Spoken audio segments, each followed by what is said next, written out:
whole section has to do with what makes news and how to find it. The fastest way to figure out if a story idea or a topic or problem might be news is to ask if it falls within one of 5 story motivators. In other words, does it fit one of the 5 reasons that people watch stories, movies, or really give attention to anything? And they are money, family, safety, health, and community.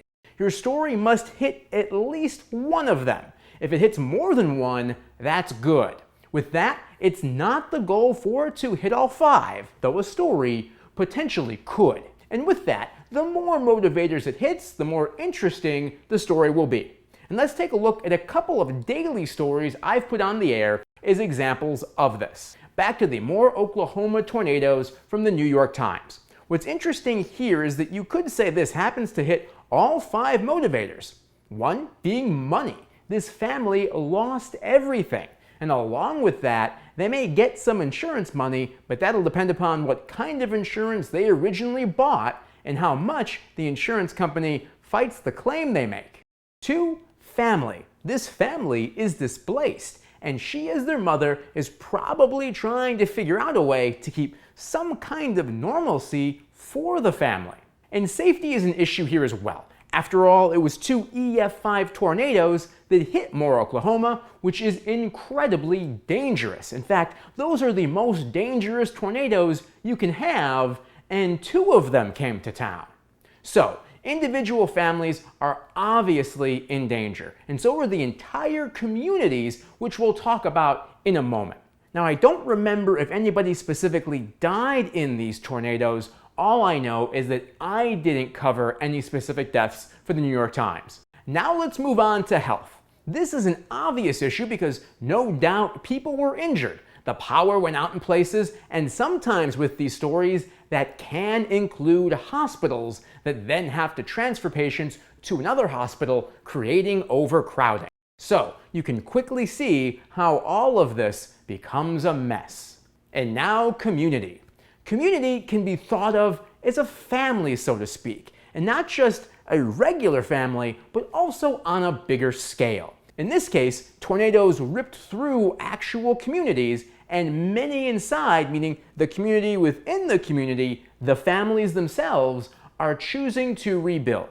It can help to think of community in 3 ways. 1 is the family itself.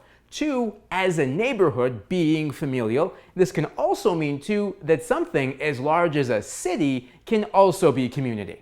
Almost any kind of group you can think of can probably be a community. Moms, dads, veterans, police officers, teachers. Obviously now you get the point. So when you're thinking about your story, if a community is large enough and the conflict is large enough to affect all of them, you've probably got a story. Teacher strikes are good, funding cuts for a particular kind of person that would be helped by that funding. Part of that is all community. Now let's look at this Richardson beehive story. This beehive is home to 500,000 bees. Yes, that's 500,000 bees. In fact, I was told there could be more of them because the tree this hive hangs in is dead. So the bees could have bored into the tree, and there's no way to know if they'd actually done that, let alone how deep they went without taking the hive down and looking inside. This story naturally hits family, safety, and community. Family, because some of the families that live in this subdivision were in fear of their kids' safety because they play in the woods. So that was well-founded fear. They also play around the hive and sometimes under the hive, but didn't know it until they looked up one day and realized, whoa, that's really big. This naturally indexes with community because an entire subdivision is involved. So now let's talk about health and safety.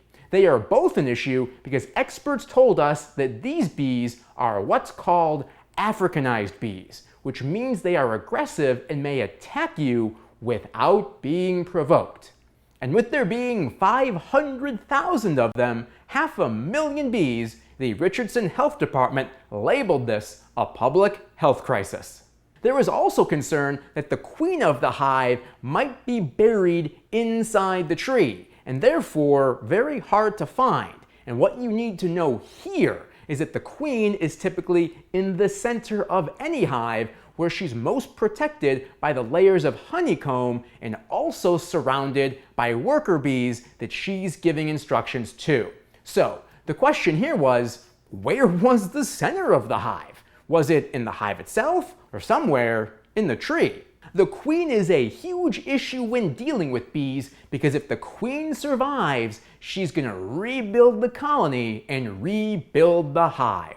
So a beekeeper could effectively kill 499,999 of these bees. But if the one survivor is the queen, this whole problem will happen again.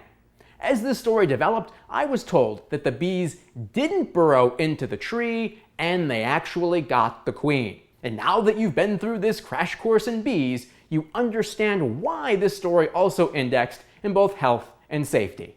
Now let's talk about the General Motors story from Arlington, Texas. GM decided to pump more money into this plant and have it produce more vehicles than before. Because GM was selling more vehicles, this gave workers certainty that they would keep their jobs and more than likely guaranteed them some overtime, which they also wanted, because that of course means more money. The biggest motivator by far for this story is money.